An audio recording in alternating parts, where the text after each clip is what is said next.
I find this a fascinating object. It's a fiber optic cable for a stereo.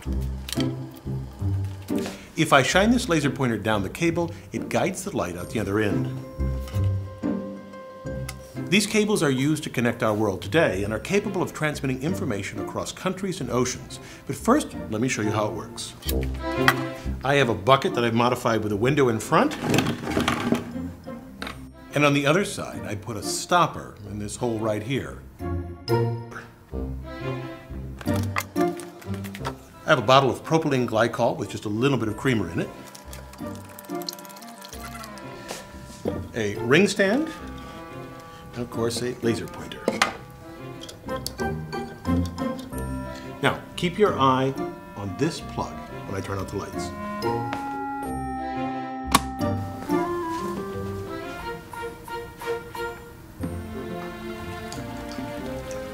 That's wonderful.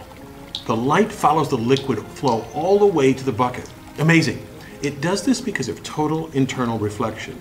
As the light enters the stream, it is reflected as soon as it hits the interface between air and liquid. You can see here the first reflection, and then the second, and the third. This occurs because there's a difference between the index of refraction of the guide material, here propylene glycol, and the outside, air in this case. Recall that any time light strikes a surface, it can either be absorbed by the material, reflected from it, or pass into and through it. The latter we call refraction. It's easier to see from a top view. Reflection and refraction can happen at the same time, but if a light ray hits the surface at an angle greater than the critical angle, it will be completely reflected and not refracted. For this propylene glycol and air system, as long as a beam hits the surface at an angle greater than 44.35 degrees, measured from the normal, it will propagate down the stream via total internal reflection. To create this same effect in an optical fiber, engineers create a core of glass, usually pure silicon dioxide, and an outside layer called cladding, which they also typically make from silicon dioxide, but with bits of boron or germanium to decrease its index of refraction.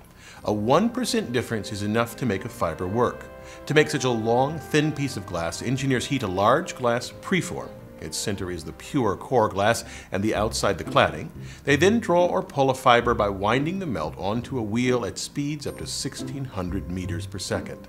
Typically, these drawing towers are several stories tall. The height allows the fiber to cool before being wound onto a drum. One of the greatest engineering achievements was the first ocean-spanning fiber optic cable.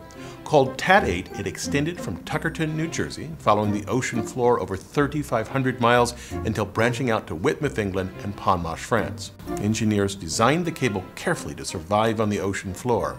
At its center lies the core. Less than 1/10 of an inch in diameter, it contains 6 optical fibers wrapped around a central steel wire. They embedded this in an elastomer to cushion the fibers, surrounded it with steel strands, and then sealed it inside a copper cylinder to protect it from water. The final cable was less than 1 inch in diameter, yet it could handle some 40,000 simultaneous phone calls.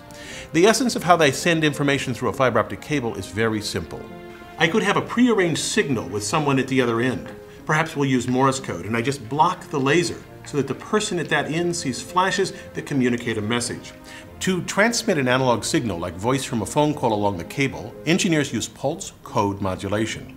We take an analog signal and cut it up into sections and then approximate the wave's loudness or amplitude as best we can. We want to make this a digital signal, which means discrete values of loudness and not just any value. For example, I'll use 4 bits, which means I have 16 possible values for the loudness. So the first 4 sections of the signal could be approximated by about 10, 12, 14, and 15. We then take each section and convert its amplitude to a series of 1s and 0s.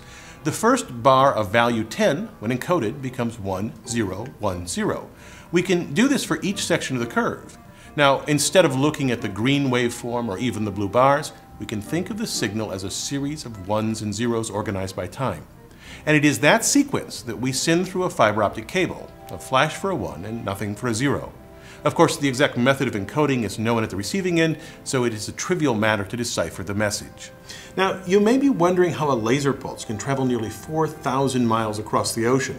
It doesn't without some help because the light will escape from the sides of the fibers. Look back at our propylene stream. Here's how the light attenuates as it travels. You can see here a narrow beam in the bucket that broadens a bit when it enters the stream, and then after the first bounce, the beam leaves even broader than it entered. That's because the interface with the air is uneven and the rays that make up the beam strike at slightly different angles. When that beam makes its second reflection, those individual rays diverge even more until by the time it reaches the third bounce, many of the rays are no longer at the critical angle and can exit from the sides of the stream. Here it happens in a few inches, but in a cable like TAT8, the signal travels a stunning 50 kilometers before it needs to be amplified. Absolutely amazing. I'm Bill Hammack, the Engineer Guy.